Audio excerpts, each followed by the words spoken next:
ሰላም እንደምናችሁ የተከበራችሁ አድማጭ ተመልካቾቻችን ለሰዓቱ መደመጥ የሚገባቸውን ሰበርና ወቅታዊ መረጃዎችን አዘጋጅተን እነሆ ሰዓታችንን ጠብቀን መተናል። ቪዲዮውን ላይክ በማድረግ እንድትጀምሩ በአክብሮት እንጠይቃለን።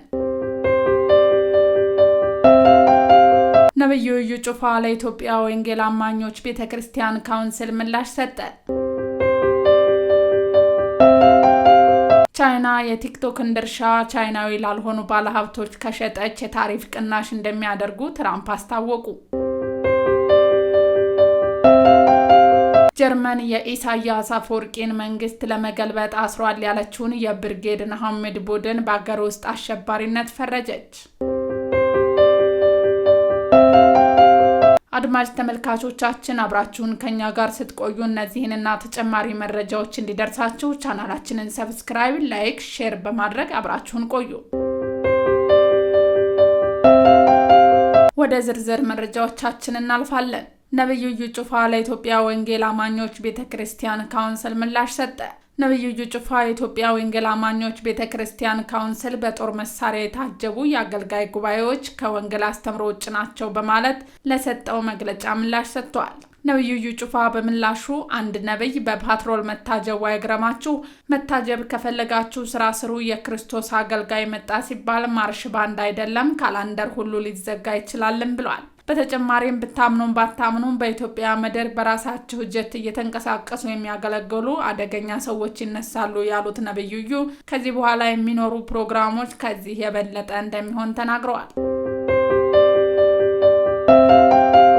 ጀርመን የኢሳያስ አፈወርቂን መንግስት ለመገልበጥ አስሯል ያለችውን የብርጌድ ንሓመድ ቡድን በአገር ውስጥ አሸባሪነት ፈረጀች። በተለያዩ የውጭ ሀገራት ሁከትና ብጥብጥ አስነስቷል የተባለው የኤርትራ መንግስት ተቃዋሚው ብርጌድ ንሓመድ በጀርመን ህገ መንግስት መሰረት በአገር ውስጥ አሸባሪነት መፈረጁን የሀገር አቃቢ ህግ ጽህፈት ቤት በመግለጫው ማስታወቁን አሶሺየትድ ፕሬስ ዘግቧል። ቢያንስ ላለፉት 3 ዓመታት በጀርመን በሚገኘው የብርጌድ ንሓመድ ቅርንጫፍ ከፍተኛ ኃላፊነት ቦታ አላቸው የተባሉ 17 ተጠርጣሪዎች መለየታቸውን ጽህፈት ቤቱ አንትቷል። ከ200 በላይ የፌዴራልና የክልል ፖሊሶች በአገሪቱ በሚገኙ 6 ግዛቶች በ19 ንብረቶች ላይ ፍተሻ አድርጓል። ከጀርመን በተጨማሪ በዴንማርክ እንዲሁም በተመሳሳይ ወቅት ፍተሻ መካሄዱን የጀርመን የዜና ወኪል ዲፒሲ ዘግቧል። ሆኖም እስካሁን ድረስ በቁጥጥር ስር እየዋለ እንደሌለም ተገልጿል።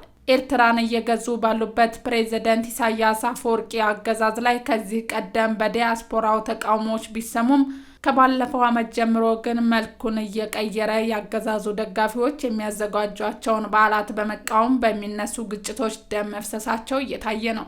በቅርቡም የእስራኤል ፓርላማ መንግስታቸውን የሚደግፍ የኤርትራ ስደተኞችን ከሀገር ለማባረር ያለመውን ረቂቅ ህግ የመጀመሪያው ዙር በሙሉ ድጋፍ አሳልፏል። የስዊዘርላንድ የተወካዮች ምክር ቤት ጥገኝነት ጥያቄያቸው ተቀባይነት ያላገኙ ኤርትራውያን በሶስተኛው ሀገር አድርጎ ወደ አፍሪካ የሚመለሱበትን ፕሮግራም አጽድቋል። ለንደንን ጨምሮ በተለያዩ ሀገራት የሚነሱ የደጋፊና የተቃዋሚዎች ግጭት የተነሳ የዩናይትድ ኪንግደም ባለስልጣናትና ኤርትራውያን የሚኮሩበትን ፌስቲቫል ሰርዘዋል።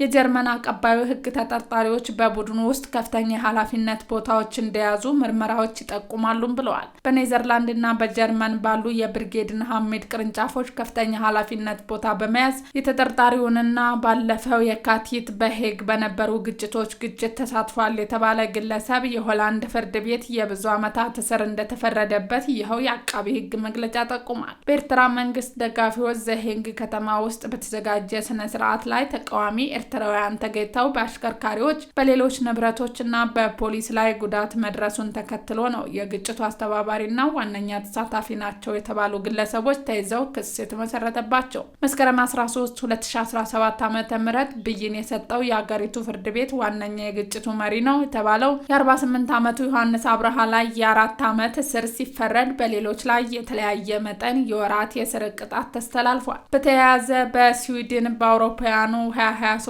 በኤርትራ የባህል ፌስቲቫል ላይ በተንቀሳቀሰው ሁከትና ብጥብጥ የተጠረጠሩ 6 ሰዎች በፍርድ ቤት ከ5-6 ወራት እስር በላይ እንደተፈረደባቸው የስዊድን የዜና ወኪል ቲቲ ዘግቧል። በወቅቱ በመቶዎች የሚቆጠሩ የመንግስት ተቃዋሚዎች ፌስቲቫሉን ጥሰው መግባታቸውንና በዚህም ከ50 ሰዎች በላይ መቁሰላቸውንና ወደ 140 የሚጠጉ መታሰራቸው ተዘግቧል። ቻይና የቲክቶክን ድርሻ ቻይናዊው ላልሆኑ ባለሀብት ከሸጠች የታሪፍ ቅናሽ እንደሚያደርጉ ትራምፕ አስታወቁ። የዩናይትድ ስቴትስ ፕሬዝዳንት ዶናልድ ትራምፕ በቻይና ላይ የታሪፍ ቅናሽ ሊያደርጉ እንደሚችሉም ተናግረዋል። ትራምፕ ቻይናዊ ላልሆኑ የቲክቶክ ድርሻ ስርዓቱን ገዢ ለማግኘት ያስቀመጡትን የኤፕሪል 5 ቀነ ገደብ ለማራዘም ፈቃደኛ መሆናቸውን ተናግረዋል። በጥር ወር ቲክቶክን ለማገድ በባይደን አስተዳደር የወጣውን ሕግ ተግባራዊ ለማድረግ ማዘግየታቸው ይታወሳል።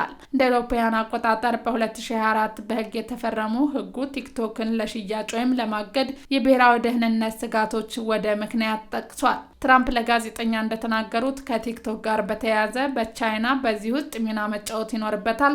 ምናልባትም ያጸድቁታል ብዬ አስባለሁ። ምናልባት ታሪፍ ላይ ትንሽ እንዲቀንስ ወይም እንዲሰራ አንድ ነገር ሰጣቸዋለሁ ሲል አክለዋል። ትራምፕ በኤፕሪል 5 የመጨረሻ ቀን ላይ ቢያንስ የስምምነቱ ዝርዝር ሁኔታ እንደሚያደርስ እንደሚጠብቅም ተናግረዋል። ለአስተያየቶቹ ምላሽ የሰጡት የቻይና የውጭ ጉዳይ ሚኒስቴር ቃል አቀባይ ቤጂንግ አቋሙን ደጋግሞ ገልጻለች። ቻይና ተጨማሪ ታሪፎችን በመጣል ተቃውሞ ሁልጊዜ ቋሚና ግልጽ ነውም ብለዋል። ትራምፕ አስተያየቱን የሰጡት ወደ አሜሪካ በሚገቡት ሁሉም መኪናዎችና የተሽከርካሪ ክፍሎች ላይ አዲስ የ5% የገቢ ግብር ከታወጀ በኋላ ሲሆን የዓለም ንግድ ጦርነት ያሳልፋል የሚል ስጋትም ፈጥሯል። አድማጭ ተመልካቾቻችን ዜናዎቻችን በዚህ አበቁ። መልካም ቀን ይሆንላችሁ።